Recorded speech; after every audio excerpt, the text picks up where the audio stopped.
നമ്മളെല്ലാവരും പാചകത്തിന് എണ്ണ ഉപയോഗിക്കുന്നവരാണ്. പാചക എണ്ണയിലെ കൊഴുപ്പ് സത്യത്തിലൊരു പ്രശ്നമാവണമെന്നില്ല. പക്ഷെ അത് അപകടമാവുന്നത് അത് ചൂടാക്കുമ്പോഴാണ്. പാചക എണ്ണ ചൂടാക്കുമ്പോൾ എന്തൊക്കെ മാറ്റങ്ങളാണ് സംഭവിക്കുക എന്നറിഞ്ഞാൽ മാത്രമേ ഒരു ആരോഗ്യപരമായ രീതിയിൽ കുക്ക് ചെയ്യാൻ നമ്മളെ കൊണ്ട് സാധിക്കുകയുള്ളൂ. ഏതൊരു കുക്കിംഗ് ഓയിലിനും ഒരു സ്മോക്ക് പോയിന്റ് ഉണ്ട്. എന്ന് വെച്ചാൽ ഒരു പ്രത്യേക ചൂടിൽ അത് എത്തുമ്പോൾ ആ എണ്ണയുടെ സ്വഭാവം മാറുകയാണ്, അത് കേടുവരികയാണ്. ആ ഒരു ടെമ്പറേച്ചറാണ് സ്മോക്ക് പോയിന്റ്. ആ ഒരു പോയിന്റ് എത്തിക്കഴിഞ്ഞാൽ എണ്ണയിൽ നിന്ന് ഫ്രീ റാഡിക്കൽസ് ഉണ്ടാവുകയാണ്. അതുപോലെ അക്രോലിൻ എന്ന് പറയുന്ന ഒരു കെമിക്കൽ ഉണ്ടാവുന്നുണ്ട്. പിന്നെ ക്യാൻസർ ഉണ്ടാക്കുന്ന PAH എന്ന് പറയുന്ന കെമിക്കൽ ഉണ്ടാവും, ട്രാൻസ് ഫാറ്റ് ഉണ്ടാവും, ഓക്സിഡൈസ്ഡ് കൊഴുപ്പുകളാവും. അപ്പൊ നമ്മൾ സ്മോക്ക് പോയിന്റിന്റെ അപ്പുറത്തേക്ക് നമ്മൾ ചൂടാക്കാതെ ശ്രദ്ധിക്കണം. ഓരോ പാചക എണ്ണക്കും ഓരോ സ്മോക്ക് പോയിന്റ് ആയിരിക്കും. കുറഞ്ഞ സ്മോക്ക് പോയിന്റ് ഉള്ള എണ്ണകൾ കുറഞ്ഞ ചൂടെത്തുമ്പോൾ തന്നെ കേടായി തുടങ്ങും. അതുകൊണ്ട് അങ്ങനെയുള്ള ഓയിൽ നമ്മൾ മുക്കി പൊരിക്കാനും ഡീപ് ഫ്രൈ ചെയ്യാനും ഉപയോഗിക്കാൻ പാടില്ല. അതിൽ പെട്ടതാണ് എക്സ്ട്രാ വെർജിൻ ഒലിവ് ഓയിൽ, ഫ്ലാക്സീഡിന്റെ ഓയിൽ. ഇതെല്ലാം അധികം ചൂടാക്കാതെ സാലഡിനൊക്കെ ഉപയോഗിക്കാനേ പറ്റും. ഇനി മീഡിയം അളവിൽ സ്മോക്ക് പോയിന്റ് ഉള്ളതുണ്ട്, ഏകദേശം ഒരു 200 ഡിഗ്രി വരെ നമുക്ക് ചൂടാക്കാൻ പറ്റുന്നത്. ഇതിലാണ് നമ്മുടെ വെളിച്ചെണ്ണ വരുന്നത്. ഇനി ഹൈ സ്മോക്ക് പോയിന്റ് ഉള്ളതുണ്ട്, എന്ന് വെച്ചാൽ ഒരു 250-270 ഡിഗ്രി വരെ നമുക്ക് ചൂടാക്കാൻ പറ്റുന്നത്. അതിൽ പെട്ടതാണ് തവിടെണ്ണ,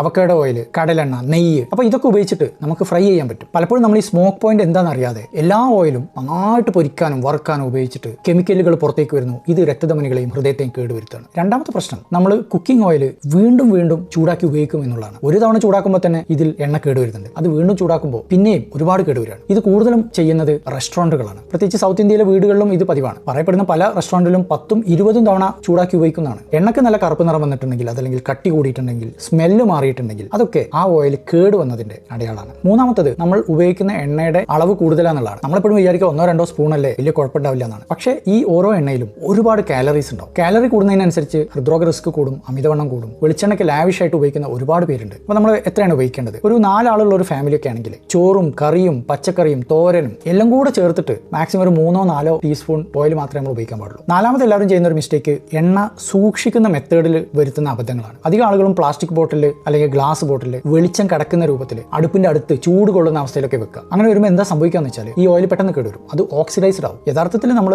വെളിച്ചം കടക്കാത്ത ബോട്ടിൽ വെക്കണം. കുറച്ചൊരു കൂളായിട്ടുള്ള ഒരു ഇരുട്ടുള്ള ഒരു കബോർഡിനകത്ത് വെക്കണം. നല്ല ടൈറ്റ് ആയിട്ട് മൂടണം. മാത്രമല്ല കുറേ മാസം ഉപയോഗിക്കാതെ വെച്ചിട്ടുണ്ടെങ്കിൽ അത് എടുത്ത് കളയണം. ഇനി നമുക്ക് ഏത് ഓയിൽ എങ്ങനെ സെലക്ട് ചെയ്യാം? എല്ലാ ആവശ്യത്തിനും ഒരേ ഓയിൽ ഉപയോഗിക്കുക എന്നുള്ളതാണ് നമ്മൾ ചെയ്യുന്ന ഏറ്റവും വലിയ അബദ്ധം. ഓരോ ആവശ്യത്തിനനുസരിച്ച് ഓരോ പ്രത്യേക ഓയിൽ നമ്മൾ വീട്ടിൽ വാങ്ങി വെക്കണം. അപ്പോൾ നല്ല ചൂടിൽ ഡീപ്പ് ഫ്രൈ ചെയ്ത് പൊരിക്കാനും വറുക്കാനൊക്കെ ആയിട്ട് തവിടെണ്ണയോ കടലെണ്ണയോ അതല്ലെങ്കിൽ നെയ്യോ ഉപയോഗിക്കാം. ഇനി ഡെയിലി ഉള്ള സാധാരണ യൂസിന് ഉപയോഗിക്കാൻ പറ്റുന്നത് വെളിച്ചെണ്ണയാണ്, അതല്ലെങ്കിൽ നല്ലെണ്ണയാണ്. ഇനി ഒരു ഫിനിഷിംഗ് ടച്ചിനായിട്ട് സാലഡിന്റെ ഒക്കെ കൂടെ അധികം ചൂടാക്കാതെ ഉപയോഗിക്കാൻ പറ്റുന്നതാണ് എക്സ്ട്രാ വെർജിൻ ഒലിവ് ഓയിൽ, അതല്ലെങ്കിൽ വെർജിൻ കോക്കനട്ട് ഓയിൽ. ഇത് ടേസ്റ്റിനായിട്ട് ഉപയോഗിക്കാം. ഓയിലുമായിട്ട് നമ്മൾ അറിയേണ്ട മറ്റൊരു പ്രധാന കാര്യം, ഈ പ്രോസസ്ഡ് ഫുഡ് നമ്മൾ കടയിൽ നിന്ന് വാങ്ങിക്കുമ്പോൾ അതിന്റെ കുക്കിങ്ങിനായിട്ട് ഉപയോഗിച്ചിട്ടുള്ള ഓയിലിന്റെ പ്രിപ്പറേഷൻ ഏറ്റവും മോശമായിരിക്കും. ഏറ്റവും കൂടുതൽ ഓക്സിഡൈസ്ഡ് ആയിരിക്കും, ടോക്സിക് ആയിരിക്കും. വളരെയധികം ടെമ്പറേച്ചറിലാണ് ഇതൊക്കെ പ്രോസസ്സ് ചെയ്യുക. അതുപോലെ തന്നെ ഒരുപാട് മാസങ്ങളോളം ഇത് സ്റ്റോർ ചെയ്ത് വെക്കുന്നുണ്ട്, ഓക്സിഡൈസ്ഡ് ആയിട്ടുണ്ടാവും.